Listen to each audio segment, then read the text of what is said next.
자, 공부합시다. 88페이지. 학자들의 다문화 미술 교육 과정 접근 방법이에요. 그러니까 무슨 말이냐면, 이렇게 이제 다문화를, 하는데, 그러니까 잘 들어봐. 교육을 통해서 진행해 왔는데 다문화가 안 됐다 보니까, 이렇게 사건, 사고가 생기고 이래서 학교 교육에서부터 다문화를 시키자. 그러면 어떻게 하면 다문화 교육이 될 거냐. 근데 가장 좋은 방법은 교육 과정을 좀 바꿔보자 이거예요. 교육 과정을 바꿔보자. 그래서 학자들의 다문화 미술 교육 과정 접근 방법이 이렇게 나와 있는 겁니다. 그 부분까지. 뭔 말인지 아시겠죠? 그러면 그 많은 학자들 중에서 어떤 학자를 좀, 봐야 되느냐. 지금 나와 있는 것처럼 슬리터 그랜트, 그다음 바바넬, 뱅크스, 빌링즈, 뭐 요 정도 학자들이 제일 많이 나와요. 언급이 많이 되고. 그래서 요 학자들은 여러분들이 외우셔야 될 것 같은데. 자, 누구누구라고요? 슬리터, 그랜트, 바바넬, 뱅크스, 빌링즈. 갑자기 외우니까 좀 낯설지. 그래서 외우는 방법이 있어. 슬리퍼를 신고 바바리 코트를 입고 은행에 가는 거야. 그래서 돈 빌리러 가는 거지. 어떻게 한다고요? 슬리퍼를 신고 뭐 입었어요? 바바리 코트 입고 어디 가는 거야? 은행 가서 뭐 하는 거야? 그러면 대충 어떤 학자들은 나와요. 그래서 슬리터와 그랜트, 바바넬, 뱅크스, 빌링즈 이렇게 됩니다. 자, 해볼까? 학자 누구누구라고요? 바바리라고 하시면 안 됩니다. 자, 이런 학자들인데 바바넬하고 빌링즈는 거의 비슷해요. 두 종류 딱 나눠서 교육 과정을 바꾸자 이래. 그러니까 바바넬부터 보면 전통주의적 관점이 있었다. 각각의 고유한 배경, 인식, 다양한 문화적 전통에 대한 폭넓은 지시, 뭐 이런 것들이 좀 있었다. 그 다음에 이제 요번에 다문화주의적 관점, 너무 과소평가, 왜곡, 부정한 그런 부정에 대한 인정, 이런 걸 인정하고 확 바꿔버리자. 이렇게 좀 뭔가 굉장히 사회개혁적인 입장. 그러니까 이거 아니면 저거, 이렇게 두 개를 제시한 사람이 바바넬 입장이고, 빌링즈도 거의 비슷하게, 오른쪽 페이지, 주제적인 접근을 하자. 그래서 토론과 탐구를 통해서 문화 다양화, 개별화, 인정, 또 통합을 지향하고 뭐 이런 걸 좀 하자.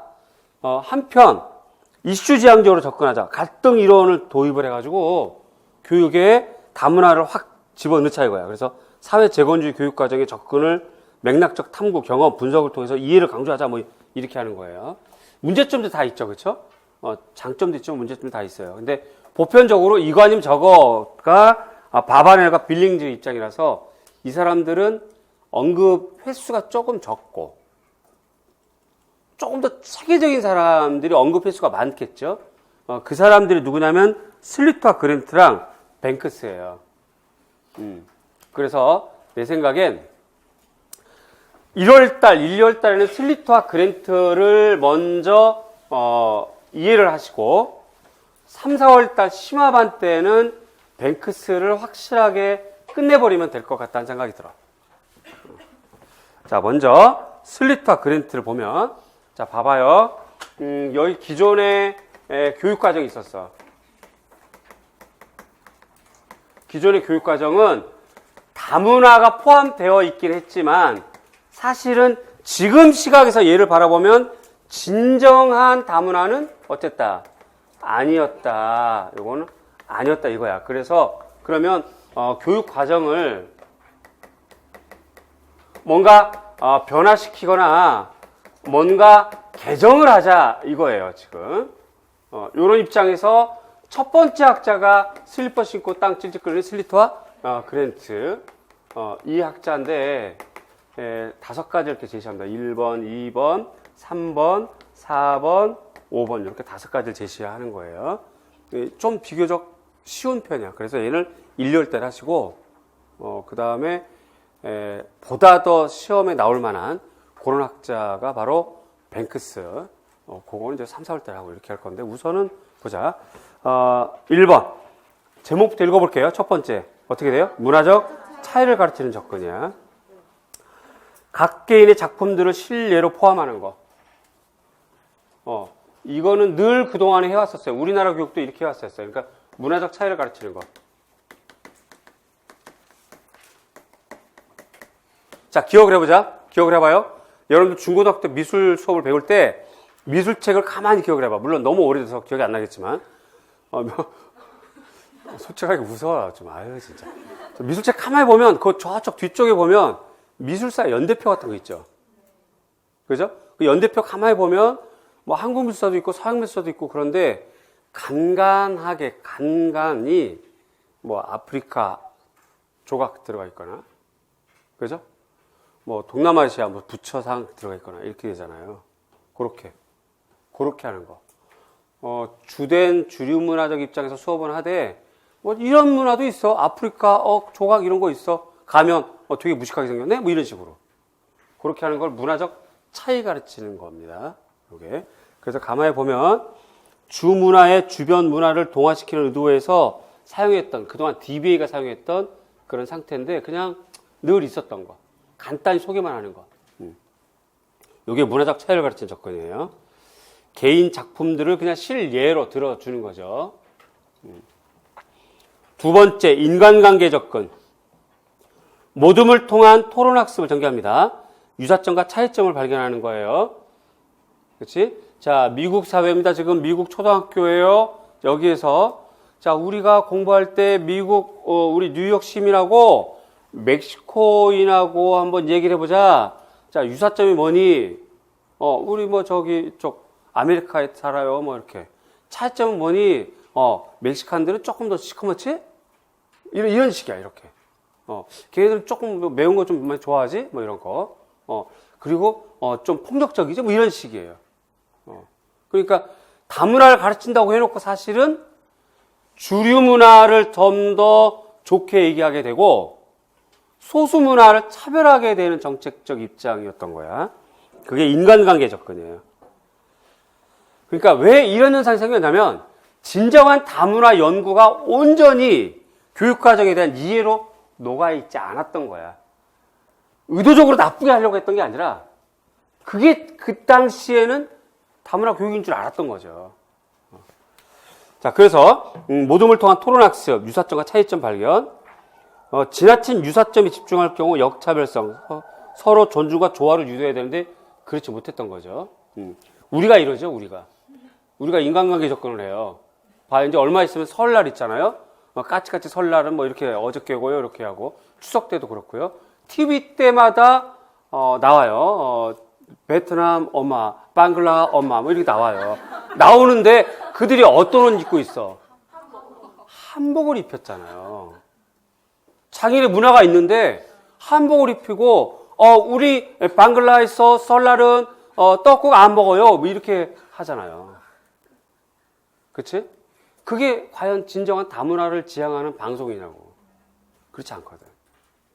그런 것. 그런 우리나라 아직도 이렇게 하고 있는 거. 어쨌든 모둠을 통해서 토론을 하기는 해. 그런데 유사점과 차이점을 중심으로 막 얘기를 하는 거지. 그러니까 방송에 나와도 우리는 설날 때 이런 거 안 해요. 이렇게 차이점 얘기하게 하고. 그런 거. 또 뭐 예를 들어서 설날 떡국 뭐 베트남에서 칼국수 먹는데 이 떡국도 먹어보니까 좋아요. 뭐 이렇게 하는 거. 자기네 칼국수가 있는데 쌀국수가 있는데 왜 우리 거 먹으면서 우리 거 좋다고 얘기를 이렇게 그 작가가 방송 작가가 아마 그런 멘트 같은 것도 좀 체킹도 하고 이랬으면 좋았을 걸. 그렇게 전개가 되잖아요. 그런 거. 그러니까 문화적 차이 접근과 인간관계 접근은 지금 시각에 볼 때 진정한 다문화는 아닌 거지. 이해 가죠? 요걸 시험으로 바꿔 생각을 해야 돼. A 선생님이 다문화 교육을 할 때 이러이러하게 전개할 때 선생님이 전개한 수업의 문제점. 그러면 지금 요걸 잘 이해하셔서 이건 진정한 다문화가 아니다. 그지? 그걸 잘 이해를 하셔야 됩니다. 다음에 단일 집단 연구. 연구, 조사, 탐구 활동을 시켜요. 그러니까 조금 더 발전된 거지. 좀 나아진 거야. 특정 문화에 대한 관점, 혹은 특정 문화가 소수이지만 우리 주류 문화에 끼친 공헌도도 좀 파악해 보고, 혹은 억압의 형태, 즉 소수 문화라서 주류 문화가 그 문화에 대한 억압했던 게 무엇인지를 좀 이렇게 알게 하는 거, 이렇게 하는 거. 그러니까 좀 더 나아진 형태죠. 주의할 점은 지배 문화에 대한 전달, 주입되지 않도록 해야 된다는 거. 자, 그 다음에 이제 진정한 다문화 교육 접근. 리을번, 다문화 교육 접근. 학교 교육 과정과 프로그램의 개정, 문화적 다원주의, 사회적 평등을 촉진하고 사회 문화적 신뢰와 관점을 선택하고 제시하는 것, 혹은 전문가 집단 초청해서 강연시키는 것. 이런 것들이 다문화 교육 접근입니다. 가장 바람직한 거. 그 다음에 너무 과격한 거, 사회 재건주의적 접근, 비평하고요. 토론학습합니다. 좋아요. 거기까지. 연구조사 발표시켜요. 좋아요. 그러면서 자꾸 비판의 식을 심어주다 보니까 사회과와 통합해가지고는 밖으로 나가서 사회구조 불평등을 얘기하는 거야. 사회문화적 다양성에 관한 목적을 증진하려고 하면서 사회활동을 하게 하죠. 저기가 언젠가 청계천, 저 교보문고 지나가다가 이제 걸으려고 이렇게 청계천을 가보니까 청계천 다리 쪽에 이렇게 그 실로 이렇게 막 다리를 묶어놨는데 그 다문화 그 가족들이 와가지고 묶어놨던 모양이에요. 그러니까 이제 그런 것도 일종의 사회 재건주의적 입장. 그러니까 이슈를 가지고 사회에 자꾸 이렇게 드러내는 그런 거가 되겠죠. 좋긴 한데 한 가지 문제점이 있어. 미술과로 시작했다가 끝나는 건 사회과로 끝나잖아요. 이건 이제 미술교과의 고유성과 독자성이 깨지는 거지. 그러니까 이런 건 좀 문제가 있다. 자, 여기까지 5가지. 대충 아시겠죠? 자, 첫 번째, 어떻게 된다? 문화적 차이를 가르치는 접근. 두 번째, 인간관계 접근. 세 번째, 단집단 연구. 네 번째, 다문화 교육 접근. 다섯 번째, 사회 재건주의 접근. 이렇게 경향들을 벌써부터 외우려고 하지 말고요. 여러 번 읽고 사례 같은 걸 좀 생각하면서 스터디 할 때도 좀 그렇게 하시고, 대화를 그렇게 하시면 좋겠고요. 그 다음에 뱅크스의 견해. 교육과정 개혁 접근에 이제 공헌, 첨가, 주의, 변형, 사회행동적 여러 가지가 있고, 성취 접근이 있고, 그 다음에 그룹 간 교육 접근 방식이 있고, 이걸 세 가지를 다, 상호, 보완하는 방식이 있는데, 우선,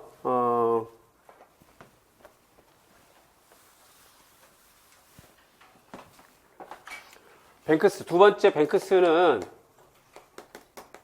크게 교육 과정을 그냥 유지시키는데 다문화를 살짝 도입하자 하는 방식이 두 가지가 있어요. 이렇게요. 그 다음에 교육 과정을 아예 변혁하자, 바꾸자. 그게 또 하나가 있고 하나가 있어서 총 4가지가 가장 중요합니다. 1번 기여적 접근.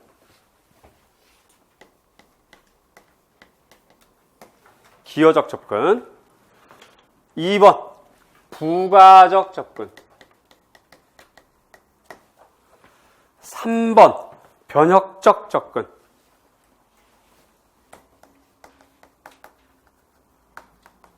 마지막 4번 사회 행동적 접근. 이렇게요. 있던 교육과정 그대로 유지하자. 그러면서 기여적인 것, 그 다음에 부가적인 것. 있던 교육과정을 아예 바꿔버리자. 아예 변혁적인 것, 사회 행동적인 것. 이렇게 되는데, 기여적 접근은 기념일 중심으로 하는 거. 기념일, 음식 같은 거. 두 가지 형태. 기념일이거나 음식 같은 거를 중심으로 수업 시간에 소개하는 거예요. 수업 시간에 소개하는 거. 그야말로 방송에서 뭐 베트남 쌀국수 소개하는 게 바로 기여적 접근 방식이야. 간단해. 부가적 접근은 책이라든가 특정 단원을 통해서 안내하는 거. 새로운 책을 만들어. 다문화 책, 그래서 뭐 우리나라 학교에 들어와 있는 다문화 가정들 소개하면서 뭐 베트남, 뭐 중국, 일본 이렇게 쭉 소개하는 거. 그렇게 하는 거예요. 부가적인 거지. 그러니까 기존의 교과서 외에 새로운 책을 주는 부가한다 이 말이에요. 그렇죠? 거기까지. 변혁 접근. 비판적 사고력을 키우도록 교육과정 바꾸는 거야. 교육과정을 비판적 사고력을 키우도록 교육과정 바꾸는 거. 다문화 교육적 입장에서 현재 문제점에 대한 비판적 사고를 키우는 거. 마지막 얘는 아주 간단해. 그래서 행동으로 나아가도록 하는 거.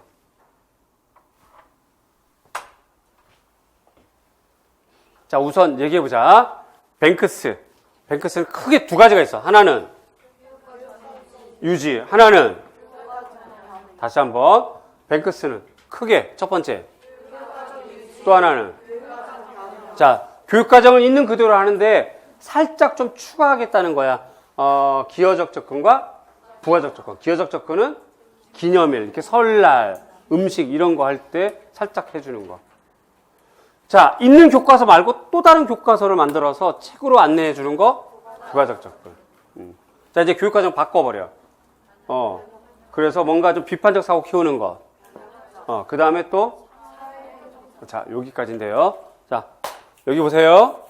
얘네들은 여러 가지 생각을 좀 많이 해야 되고, 시험 문제는 내가 딱 보면 간단해. 얘는 어떻게 나오냐면, 여러 설명을 해주고, 이 접근 방법이 뭐냐, 요거 쓰는 거야. 이거 쓰는 거야. 그렇게 나오거나, 정말 어렵게 나오면, 뱅크스의 부가적 접근의 특징을 써라. 이렇게 나오거나 할 거예요. 이해 가죠? 자, 일단 여러분들은, 자, 여기 보자. 중요한 내용을 탁 움켜줬어, 지금. 선생님한테 배워서. 움켜줬거든? 여기 갖고 있는 거야, 이제. 없어지지 않아요. 그러니까 요건 잘 이렇게 갖고 있고, 우선 쉬운 거. 슬립과 그랜트부터 이렇게 좀 쭉 이해하고 여러 가지 읽으면 되고, 3월부터는 얘를 서술하도록 하셔야 돼요. 그러면 돼. 그리고 7, 8월 달에 문제 풀이 때 선생님 내주면 그걸 또 외우고 이렇게 하면 돼. 이해 가죠? 여기서 벗어나진 않아. 다문화 교육에서 학자가 나온다면 맥피가 나왔기 때문에 이번에 1순위가 슬리터 그랜트 그 다음에 뱅크스거든. 근데 서술형에는 뱅크스예요. 기입형은 슬리터 그랜트. 그래서 우리가 1월 달에는 슬리터 그랜트를 하는 거고 3, 4월 달에 얘를 하는 건데 여기서 선생님 지금 불러준 거에서 더 이렇게 막 되지 않고 요걸 좀 더 심도 있게 꼼꼼하게 다뤄보는 거거든. 이해 가세요? 그래서 어차피 여러분들이 선생님을 믿고 지금 1년에 왔으면 선생님이 제시하는 방법대로 좀 이렇게 따라오는 것도 오히려 공부를 좀 현명하게 하는 방법이지 않겠나 생각이 들어. 그렇게 하시고, 이왕에 말이 나와서 그런데, 연간 교육, 강의 계획을 살짝 바꿨습니다. 스터디도 해보고, 여러분 상태도 이렇게 보니까, 서술하는 것에 좀 문제점이 좀 있을 것 같아요. 여러분 현재 구성원이. 자, 나는 말이죠. 나는 지금 내 눈앞에 있는 여러분이 중요해. 지금 내 눈앞에 있는 여러분이 중요한데, 여러분들을 스터디로 만나서 조별로, 개별로 물어보고 상태를 파악해 보니까 서술하는데 조금 현재 문제점 가지고 있어요, 여러분들이. 그래서 서술력을 증대시켜야 될 것 같아서 고민하다가 바꿨습니다. 원래는 3월, 4월, 요게 이제 서술형 대비 1, 5월, 6월, 이게 서술형 대비 2, 이렇게 됐었거든요. 그렇게 되고, 서술형을 좀 공부하고, 5, 6월 달에 더 많이 써보자. 그래서 요때 기출 분석을 하자. 제가 이렇게 했었거든요. 그런데 요걸 조금 바꿀게요. 어떻게 바꾸냐면,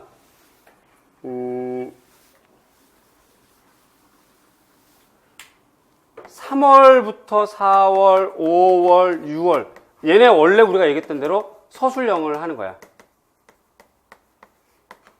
하는데, 아예 3월부터 기출 분석을 하겠습니다. 그래서 쭉 6월까지 이렇게 할 거예요. 오전하고 오후까지 해당하는 영역을 자세히 가르치고 내가 주제를 주면 여러분들이 써보는 거야. 그리고 화면을 통해서 정답을 보고 채점해 보는 거지. 채점하고 좀 틀렸거나 문장이 이상하거나 그러면 선생님한테 개별 첨삭을 받고, 그렇게 되면 그 영역에 대한 기출문제를 또 보고 그 기출문제를 통해서 올해 나올 만한 거, 또 혹은 내년 앞으로 나올 만한 내용을 내가 또 주면 여러분들이 또 써보는 거야.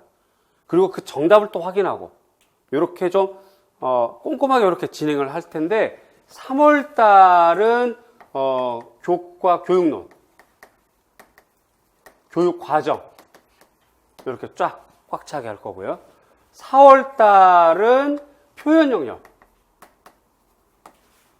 5월 달은 중국미술사, 한국미술사, 화론, 6월 달은 서양미술사, 미학, 비평, 뭐 이런 애들, 비평을 요때 같이 해도 되고, 이렇게 달로 쪼개서 할 겁니다. 그러면 좀 더 이렇게 천천히 차분하게 하게 되고, 그 다음에 따라서 그 수업료도 좀 여러분들이 좀 이렇게 뭐죠? 좀 경제적으로 이렇게 좋아질 것 같고 이렇게 구성을 좀 했어요. 그러니까 기출 문제를 지금부터 미리 좀 프린트를 하셔서 연도별로 프린트를 하세요. 연도별로. 그래서 모아놓고 3월부터 딱 출발할 수 있도록 그렇게 하겠습니다. 이해 가시죠? 자세한 건 또 학원에서 아마 이렇게 안내를 할 거예요. 그렇게 진행을 하겠습니다. 자, 다시 돌아와서 다문화 미술 교육 1, 2월달 기입형 대비 때 할 사람은 슬리터와 그랜트. 그래서 5가지 접근을 했고, 그 다음에 바바넬도 설명을 들었고, 뱅크스도 일단 소개를 받았고, 그 다음에 빌링지도 소개를 받았고.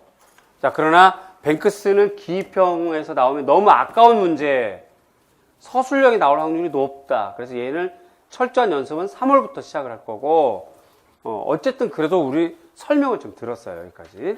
다음 89페이지 스토아 스테어트. 역시 다문화 교육을 접근했던 사람인데 그냥 특별한 내용은 없어요. 읽어만 보셔도 될 것 같고요. 다문화 교육은 학생들에게 문화적인 자아의식, 다문화적 지식, 인간관계, 의사소통 기술, 비교문화 경험을 제공한다 하면서 다문화의 우수성을 제시했던 사람, 스토아 스테어트.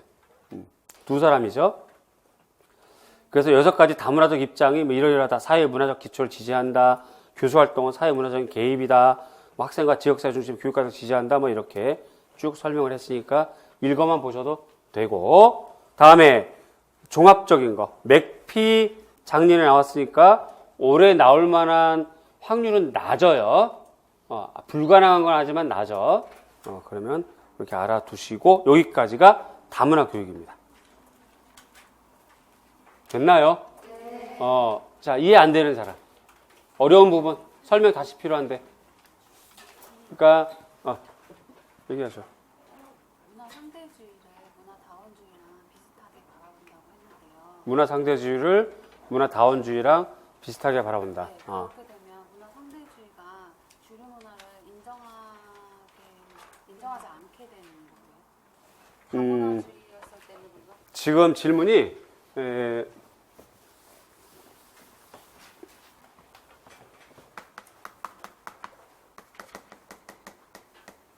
문화 상대주의, 그 다음에 문화 다원주의. 이거죠? 요거의 차이점 물어보는 거고, 그 다음에 다문화주의.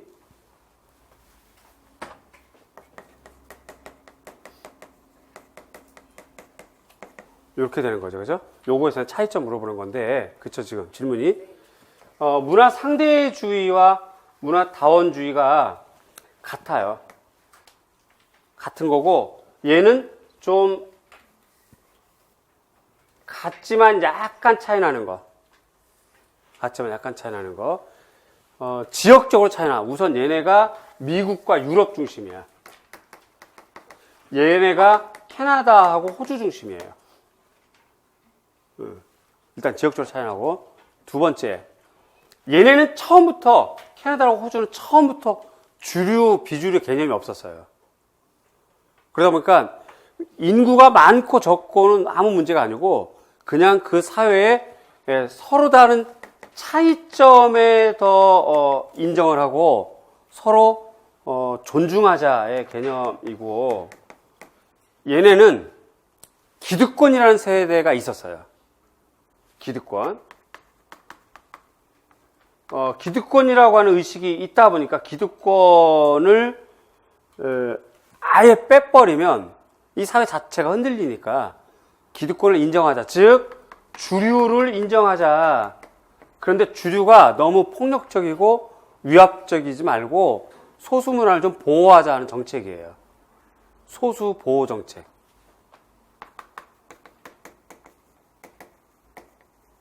근데 이 소수 보호를 한답시고 격리 수용하는 건 싫다는 거지. 이건 하지 말자는 거거든요. 요게 차이인 건데, 이러한 설명은 여러분들이 보는 참고도서에 안 나와. 선생님 따로 이제 책도 보고 논문도 보고 하다 보니까 이게 핵심이더라고.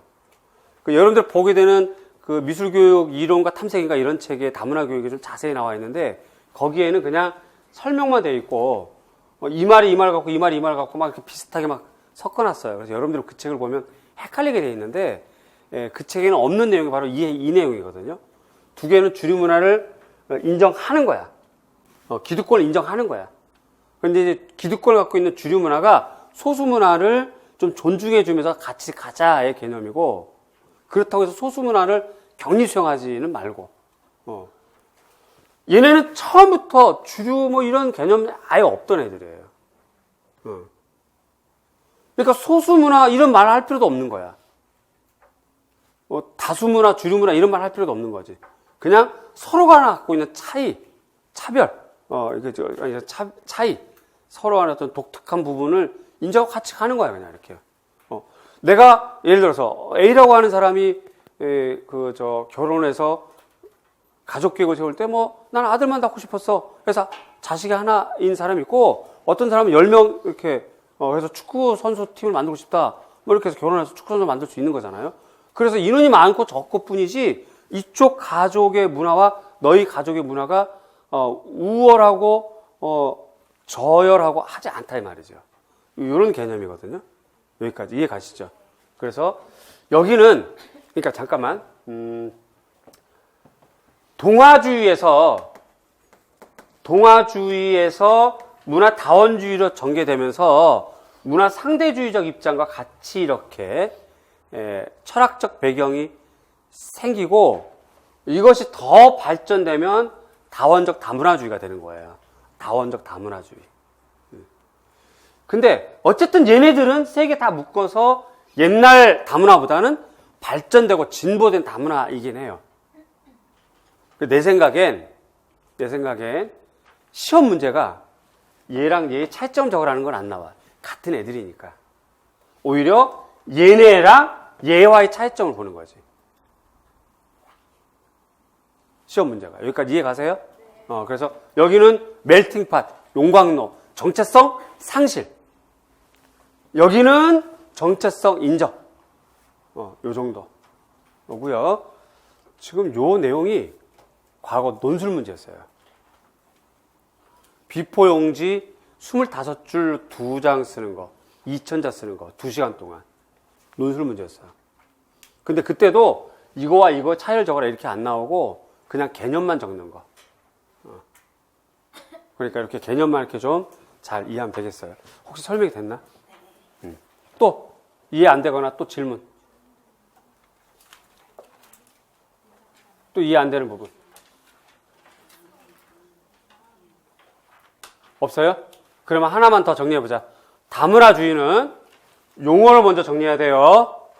두 번째, 이제 나오는 건 학자로 나올 거예요. 학자로. 역시 학자의 용어. 우리가 지워버렸지만 변혁적인 거, 이런 거 용어잖아요. 이런 걸 주의 집중해서 공부하셔야 됩니다.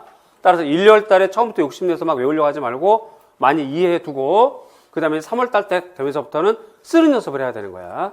그래서 3월 달부터는 연습지 가져오고, 필기도 하고, 자기한테 딱 맞는 필기도 딱 준비하고, 그 다음에 이제 사전, 그 다음에 서술형 답안지 이렇게 딱, 기출문제 이렇게 딱 들고서 거의 전투적으로 딱 이제 덤비는 거지. 왜? 나는 내 눈앞에 보이는 여러분들이 중요하기 때문에 여러분들을 좀 합격을 시켜야 되겠어, 내가. 그래서 3월부터 이렇게 구체적으로 좀 써나가면서 이렇게 접근하고, 그 전까지는 1, 2월 달에는 기초 체력이라고 하는, 공부에도 기초 체력이 필요하니까 이 기초 체력을 좀 튼튼하게 하자, 이 개념이에요. 아시겠죠?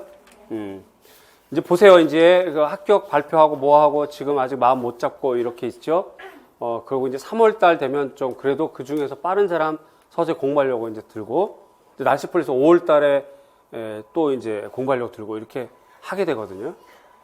그러니까 점점 이제 여러분들의 경쟁자들은 점점 이제 나타나기 시작하고 이렇게 하고 있단 말이죠. 또는 어떤 사람은 지금부터 인강 들으면서 공부하고 있을 수도 있어. 여기 나오기도 좀 힘들고 마음 정리도 안 됐고 혹은 나오는 시간조차도 아깝다 해서 나 이 악물고 그냥 여기다 그냥 수건 물고 막 하는 사람도 있고 다양각색이겠죠. 어쨌든 그러한 상태보다는 지금 현재 여러분들이 차분하게 또 올해랑 내년에 이러한 경향을 보고 기초 체력을 튼튼하게 좀 하는 상태이기 때문에 매우 바람직한 출발이거든. 그러니까 이럴 때 좀 즐거운 마음으로 힘을 갖고 시험 방향을 잘 잡아야 돼. 거기에 따르는 전략을 잘 세워서 그러면 돼. 아시겠죠? 좋아요. 여기까지가 다문화 했고 그 다음에 90페이지.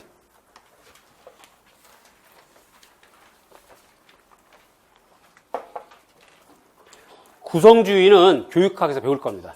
그래서 저는 자세하게 하진 않을 거예요. 그러나 기본적으로 알고는 있어야 되겠다. 거기 노란색 박스 1, 2, 3, 4, 5가 있어요. 노란색 박스. 자, 지식이라는 게 어떻게 된 거야? 1번 어떻게 돼요? 학습자 중심. 2번은 사고의 과정을 중시하는 미술학습. 3은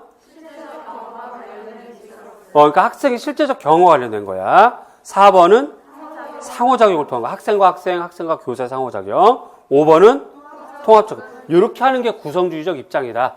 이걸 알아두시고요.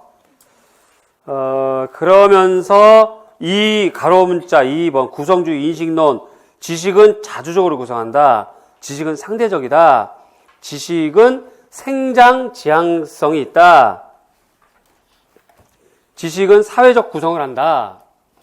이런 거고. 그래서 교육학에서 좀 더 구체적으로 좀 배우시고요. 이 시간에는 구성주의 교사학습 형태, 월추의 대화학습, 대화 중심으로 수업하는 거. 끝.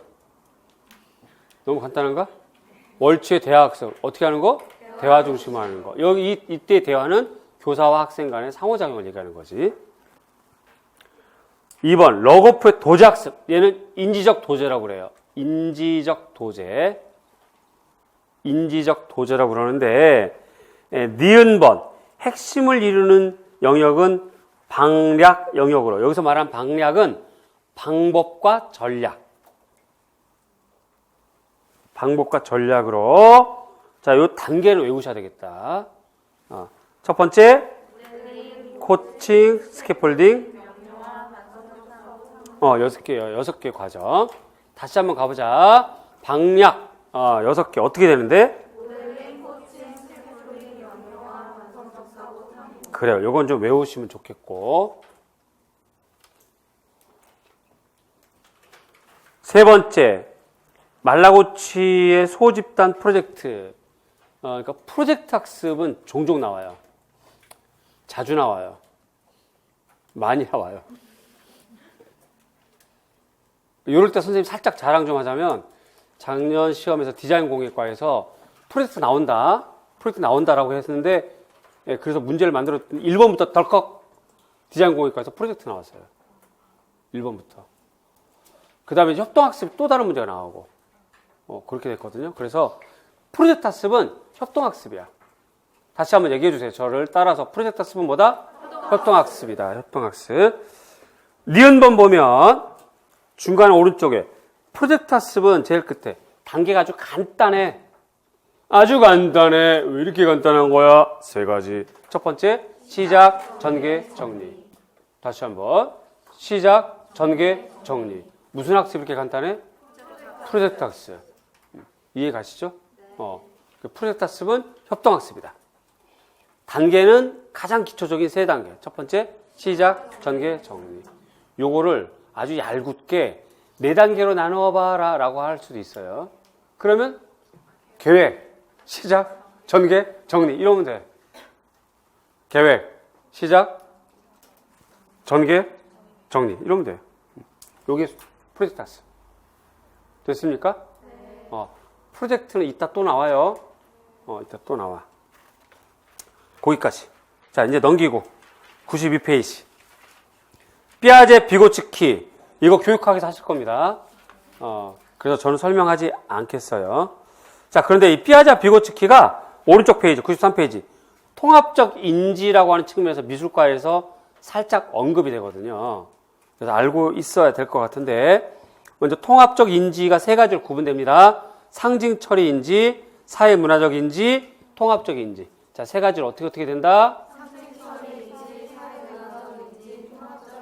자, 이게 무슨 말이냐면 사람이라고 하는 존재가 특정한 대상을 암기하고 이해하려고 하는 지식을 구성할 때 어떻게 나가느냐가 피아제랑 비고치키의 입장이 달라요. 피아제는 컴퓨터 정보 처리 과정처럼 한다. 그래서 투입, 단기 기억, 장기 기억, 필요하면 인출. 다시요.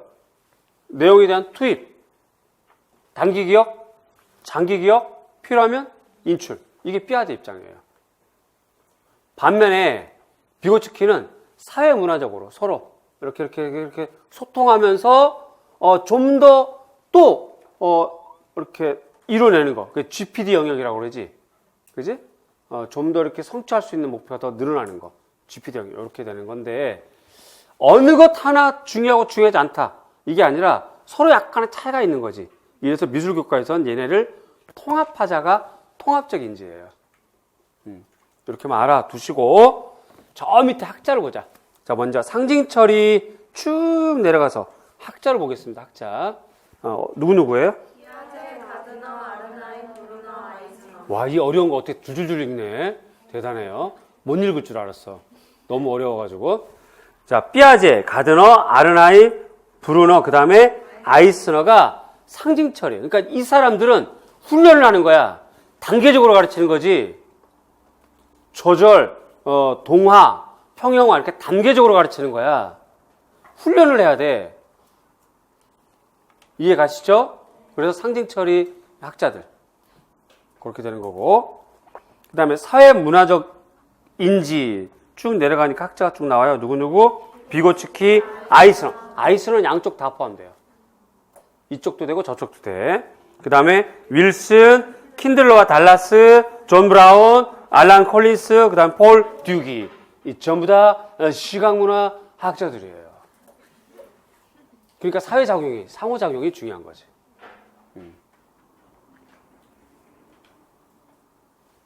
마지막, 상징처리도 중요하고 사회문화도 중요해. 두 개를 짬뽕해보자, 통합해보자. 그래서 통합적 인지인데 중요한 학자가 바로 애플랜드, 그 다음에 드리버, 그 다음에 폴 커브라고 하는 학자가 있는데, 두 학자는 논문이라든가 미술 교육학에서 주로 언급은 안 됩니다.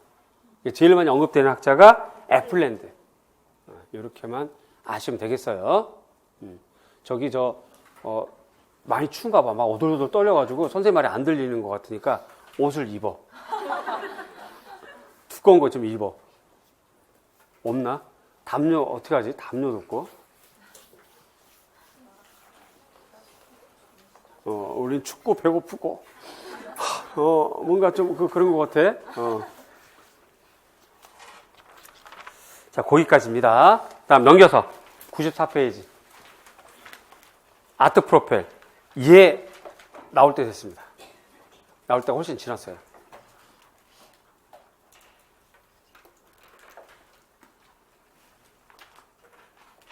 근데 이것도 아주 간단하게 나와요. 어렵지 않아요. 자, 배경. 1967년 하버드 교육대학 중심의 하버드 프로젝트 제로예요.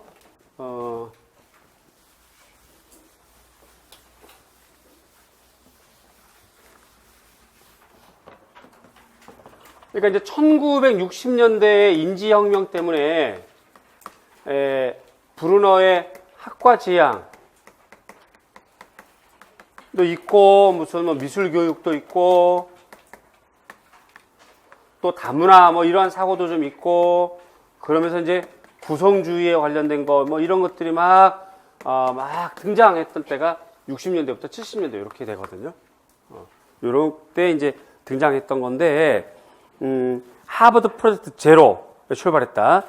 예술적 지식이라고 할 수 있는 예술적 창작 능력, 예술적 지각 능력, 반성 능력 등이 거의 어떻게 된다? 교육되지 않아서 없다 이 말이야. 이 앞에 창의적 교육, 진보주의 교육 때문에 그러한 사고가 없다 이 말이지. 그래서 그러한 사고를 키워보자. 그게 이제 주요 특징이고요. 그래서 음악, 미술, 문학, 세교과, 음악, 미술, 문학, 세교과 교육과정 프로젝트이고, 예술적 지식, 즉 창작, 지각, 반성, 창작 혹은 생산 혹은 작품 활동, 표현 활동, 그죠? 재료 상태를 지적하면서 3번 외우세요. 3번 시작. 이 세 가지를 강조한 것이고, 제작을 중심으로 하는 통합 강조예요. 지식을 재구성하고 계획, 과정, 결과를 통합하는 거. 5번 프로젝트법. 조금 전에 또 프로젝트. 그러니까 얘는 프로젝트 기반 하에 전개되는 수업이에요. 조금 전에 기억해보자. 프로젝트는 단계가 3단계인데 시작, 전개, 정리. 아주 간단하게만 하는 거. 포트폴리오를 활용하고요. 토론 과정과 상호작용을 강조하고요. 대상은 어디? 초등과 고등. 그러면 중등은 어디 갔나? 자, 미국이란 나라는 주별 교육의 편제가 달라요. 그래서 고등학교가 6년제야, 6년제. 여기서는 지금. 그러다 보니까 중학교가 포함되어 있는 거지, 고등학교에.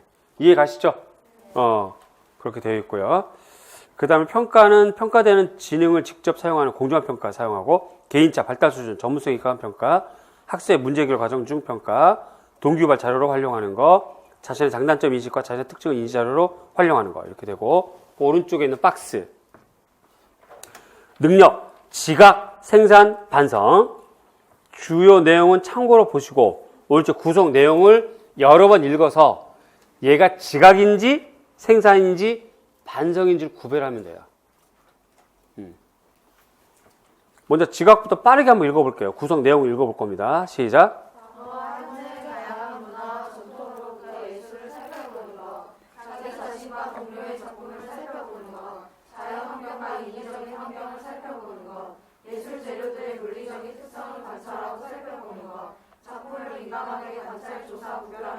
그러니까 대체로 지각이라는 애는 뭐 살펴보고, 그죠? 관찰하고, 뭐 좀 조사, 구별하는 능력을 지각이라고 한다. 요렇게 외우시면 돼요. 어렵지 않죠? 생산은 말 그대로 창작하는 걸 말해요. 표현 활동하는 거, 창안하는 거, 뭔가를 좀 이렇게 활용할 수 있는 거, 뭔가를 재료와 연구를 사용하는 거, 이렇게 되거든. 별로 어렵지 않지? 반성, 그야말로 대화를 통한 반성, 그 다음에 자기평가를 통한 반성, 이렇게 됩니다. 그 다음에 평가, 추구할 점, 학생들의 발전된 자기평가 외우시고, 동료평가도 하고요.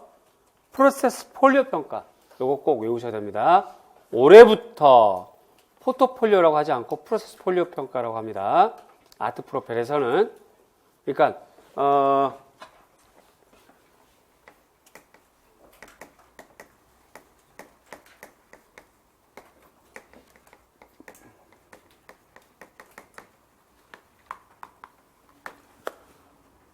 2009에서는요, 2009 개정에서는 그냥 포트폴리오로 다 통합했었어요.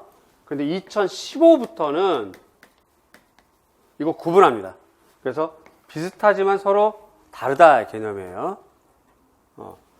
포트폴리오 얘랑 다 비슷합니다. 공통점 전부 다 과정 중시예요. 여기도 과정 중시합니다. 근데 특히 차이점, 포트폴리오는 결과물을 봅니다. 결과물을 놓고 지나간 과정을 되짚어 보는 거야. 결과물을 봅니다. 그러나 얘는 진행되는 과정 하나하나를 보는 거예요. 과정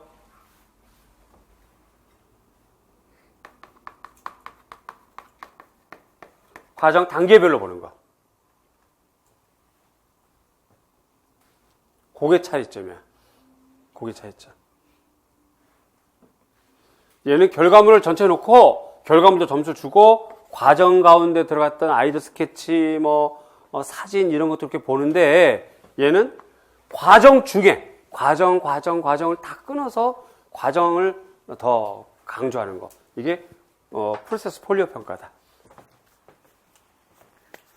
그렇게 알아두시고, 따라서 2014학년도 1번 문제 정답은 프로세스 폴리오 평가였어요.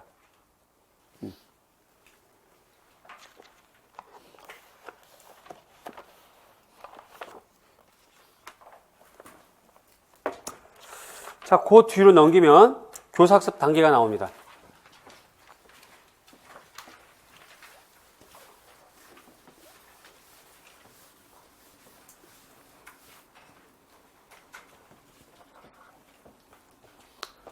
얘는 프로젝트에 기반한 학습이에요. 그래서 시작, 전개, 정리. 아주 간단하죠. 아주 간단해요. 일단 첫 번째 제1 제작을 합니다.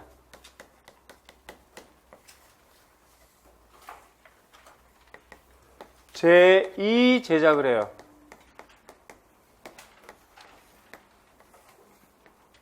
그리고 반성, 평가.